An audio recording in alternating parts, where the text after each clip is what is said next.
Hello friends, आपके अपने YouTube channel ज्ञान की रफ्तार में आप सभी का स्वागत है। जैसा कि आप सभी को इसके पहले वाले वीडियो में इन्फॉर्म कर दिया गया था कि जो 16 दिसंबर की सेकंड शिफ्ट थी उसको सर्वर का इशू होने के कारण एग्ज़ाम सफल नहीं हो पाया और उसको क्या कर दिया गया, एग्ज़ाम को पोस्टपोन कर दिया गया। तो उसकी उसी के रिगार्डिंग मैं आप लोग को बता रहा था कि अभी तक कोई ऑफिशियल नोटिफिकेशन इससे रिलेटेड नहीं आया हुआ है कि आखिर कल के एग्ज़ाम का क्या होगा, यानी कि जो 17 तारीख का एग्ज़ाम है उसका क्या होगा, वो एग्ज़ाम होगा या नहीं होगा। तो मैं श्योर नहीं था, इस वजह से श्योर नहीं था क्योंकि ऑफिशियल नोटिफिकेशन नहीं आया था। तो सीटेट की तरफ से अब ऑफिशियल नोटिफिकेशन जारी कर दिया गया है। अब देखते हैं कि उस ऑफिशियल नोटिफिकेशन में क्या कुछ दिया गया है।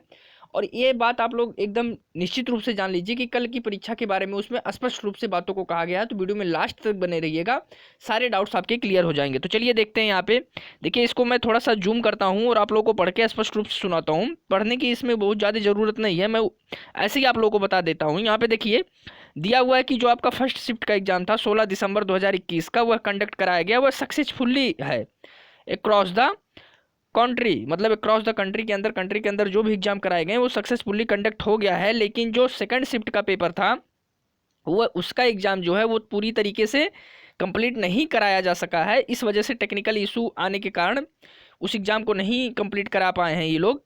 इसी वजह से ये लोग कह रहे हैं कि जो एग्ज़ाम है वह पोस्टपोन कर दिया गया है। किस को पोस्टपोन कर दिया गया है? तो सेकंड शिफ्ट वाले पेपर को पोस्टपोन कर दिया गया है।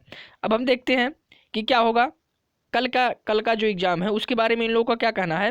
तो इन लोगों ने देखिए यहाँ स्पष्ट रूप से कहा है कि जो सेकंड शिफ्ट का है दिसंबर का एग्ज़ाम, और उसके साथ साथ यहाँ देखिए 17 तारीख का जो एग्ज़ाम है, यानी कि 17 तारीख के जो एग्ज़ाम होने वाले हैं 17 दिसंबर को, उसका फर्स्ट और सेकंड दोनों शिफ्ट को पोस्टपोन कर दिया गया है। यानी कि स्पष्ट रूप से फिर से सुनिए कि जो सेकंड शिफ्ट का एग्ज़ाम था 16 दिसंबर को और कल 17 तारीख है, यानी कि उसका फर्स्ट एंड सेकंड दोनों शिफ्ट का एग्ज़ाम जो है आपका वो पोस्टपोन्ड हो गया है। तो इस बात को स्पष्ट रूप से जान लीजिए। तो इसमें यह बात कही गई है, the next dates of examination of these candidates will be notified in consultation with TCS के थ्रू। इसके बाद आप लोगों को जब इन लोग विचार करेंगे टीसीएस के साथ में, उसके बाद आप लोगों की डेट जो है, आगामी डेट जो है वो आप लोगों को दी जाएगी। बाकी लोगों का क्या होगा जिनका 17 के बाद का है। तो देखिए यहाँ पे दिया हुआ है कि the examination shift starting from Monday 20 December 2021 will be conduct as per schedule. यानी वो 20 दिसंबर 2021 से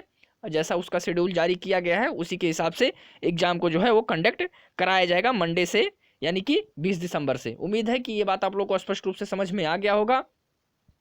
और ये बहुत ही मतलब कह सकते हैं ना कि बहुत ही बड़ी विडंबना है हमारे देश की कि जो एग्ज़ाम कल होने वाले थे, जो स्टूडेंट्स पहुंच के भी एग्ज़ाम नहीं दे पाएंगे। बहुत सारे क्या, लगभग सारे स्टूडेंट्स ऐसे ही होंगे जिनका जो घर से जो डिस्टेंस होगा वो मिनिमम 200 से लेके 250 किलोमीटर होगा, क्योंकि एग्ज़ाम का सेंटर इतना दूर दूर बनाया गया था। प्रेफरेंस उनको फर्स्ट प्रेफरेंस नहीं दिया गया, फोर्थ प्रेफरेंस जिसको मिला था, जो फोर्थ प्रेफरेंस चौथे ऑप्शन पे रखे थे कि दूसरा तीसरा नहीं मिला तो चौथे वाले पे हम जाके एग्जाम देंगे, तो चौथा वाला ऑप्शन ही लोगों को मिला हुआ है। यहाँ तक कि किसी किसी को अपने प्रेफरेंस में से ही नहीं मिला हुआ, दूसरा पता नहीं कहाँ से उठा के दे दिए हैं ये लोग। तो किसी किसी का 700 किलोमीटर, 800 किलोमीटर, मेरी जानने वाले में ही कितने लोगों का जो है दिल्ली सेंटर बनाया गया था 700 किलोमीटर, तो वो बेचारे वहाँ पे पहुँच गए हैं लेकिन वो अब एग्ज़ाम नहीं दे पाएंगे। तो इससे बड़ी विडंबना और कुछ भी नहीं हो सकती हमारे देश में कि इस तरीके से आपको पहले से ही, जब टेक्निकल का इशू है तो सारी चीज़ें प्रॉपर रूप से देख के उसके बाद एग्जाम कंडक्ट करवाना चाहिए। इतनी बड़ी लापरवाही नहीं करनी चाहिए कि आप एक ऑफिशियल नोटिफिकेशन निकाल दे रहे हैं और अब आप अपने आप को बस सेफ मान ले रहे हैं कि बस इस ऑफिशियल नोटिफिकेशन के माध्यम से हम इनको इन्फॉर्म कर दिए हैं। लेकिन इसके पीछे की जो कहानी होती है, एग्जाम देने के पीछे की जो कहानी होती है, इसके पीछे का जो संघर्ष होता है, इसको भी आपको समझना चाहिए।